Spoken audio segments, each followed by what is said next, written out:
Olá, tudo bem? Em mais uma série dos nossos vídeos sobre a legislação trabalhista em tempos de coronavírus, vamos a mais um vídeo no dia de hoje.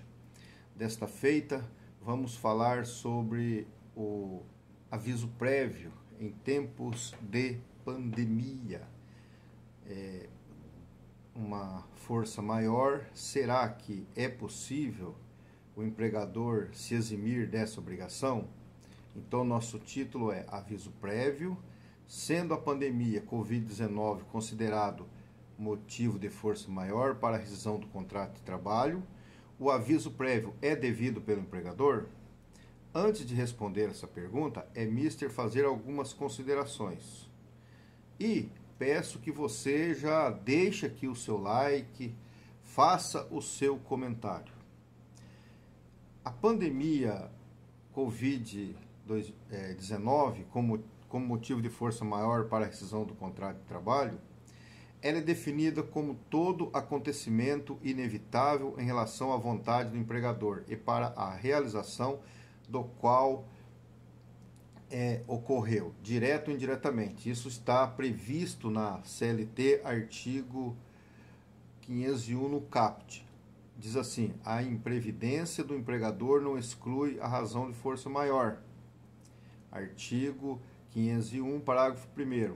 Assim não se enquadram, por exemplo, como motivos de força maior a má gestão ou a falência da empresa, posto que isso é imprudência ou imprevidência do empregador.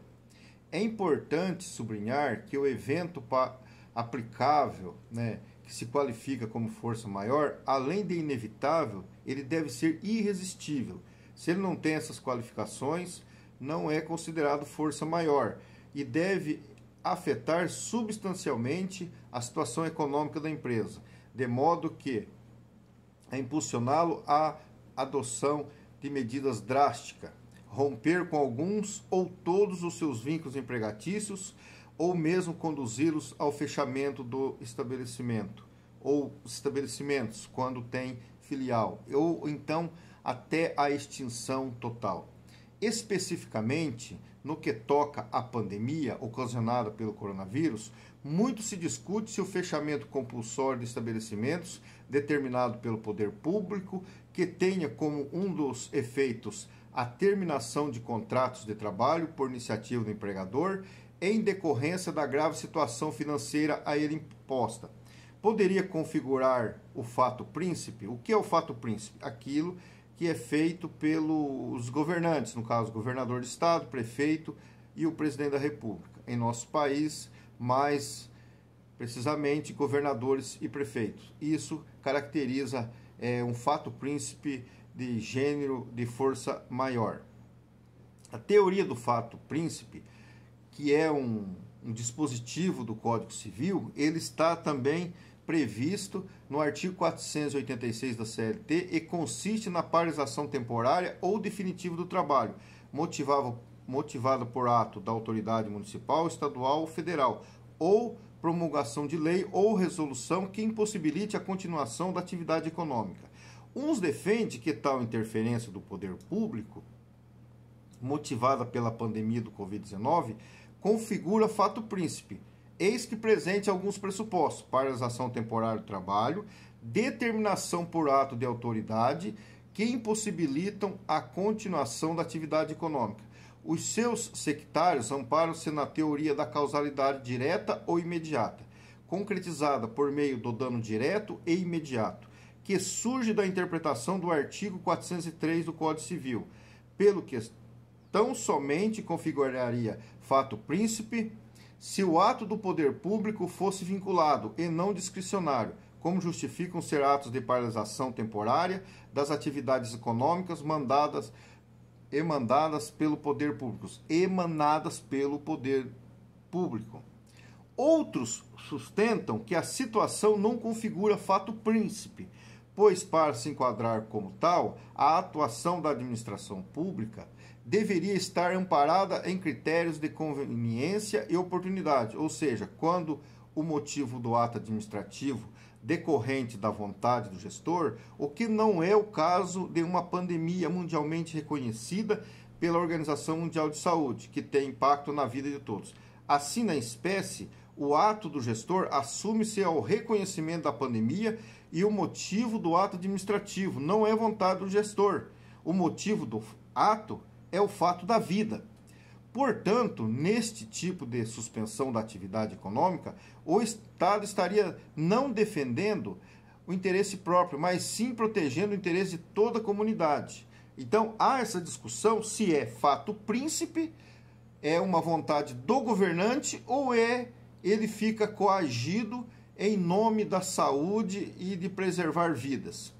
Curial guisar que a referida discussão é muito importante, não apenas para definir a quem cabe a responsabilidade pelo pagamento da indenização da rescisão, mas também para fins de saber qual a quantidade da indenização devida. Sobre a responsabilidade, sendo reconhecida a suspensão temporária ou definitiva da atividade como fato príncipe, o pagamento da indenização ficará a cargo do governo responsável, como expresso na parte final do artigo 486 da CLT, ao passo que, se enquadrando como força maior, o empregador será responsável pelo pagamento da indenização. Quanto ao montante da indenização ou a quantidade, no fato príncipe, o trabalhador que teve seu contrato reincidido terá direito à indenização integral a cargo do governo responsável, ao passo que na força maior a indenização a cargo do empregador é devida pela metade, de acordo com a inteligência do artigo 502, inciso 2 e 3 da CLT. Com efeito configurado o fato príncipe, nos contratos por tempo indeterminado, a indenização equivale àquela que o trabalhador receberia se despachado sem justa causa, enquanto nos contratos por prazo determinado é devida a indenização do artigo 479 da CLT, metade da remuneração que o empregado teria direito até o término do contrato. Por seu turno, em caso de força maior nos contratos por tempo indeterminado, a indenização será metade da que devia ser no caso da rescisão sem justa causa, enquanto nos contratos por tempo determinado será metade da indenização de acordo com o artigo 479 da CLT, o que corresponde a metade da metade, ou seja, 25%, um quarto. Em se tratando da pandemia da Covid-19, uma terceira possibilidade se vislumbra, o fato príncipe decorrente da força maior. Junta-se os dois, faz-se uma mesclagem. Neste cenário, acaso prevaleça a posição de que a rescisão contratual decorrente do fechamento compulsório de estabelecimento por ato do poder público configura fato príncipe, sempre haverá a possibilidade do poder público, quando chamado em juízo, suscitar a força maior, para se exonerar totalmente ou subsidiariamente, alegar que o fato do príncipe decorreu da força maior, requerendo assim que as indenizações sejam apuradas pela metade.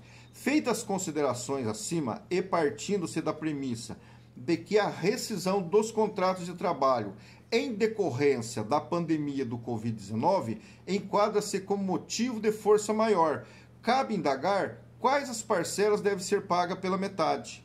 Se ela deixa claro, nos contratos por tempo indeterminado, a indenização em situação de força maior é metade da que seria devida em caso de rescisão sem justa causa. Não há uniformidade na doutrina acerca de quais parcelas devem ser calculadas pela metade. Isto é, quais parcelas devem ser compreendidas como integrantes da indenização.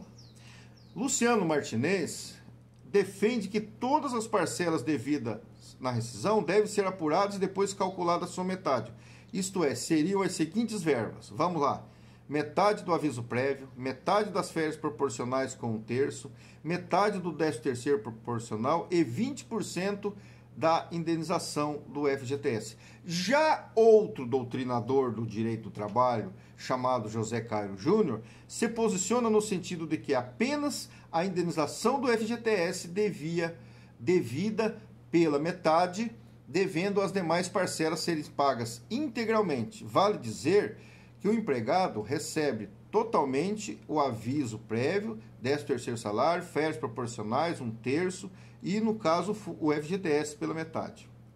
Defende-se uma terceira via que, assim, com relação a quais parcelas devem ser apuradas pela metade, entende-se que a proposição, metade da indenização que seria devida em caso de rescisão sem justa causa.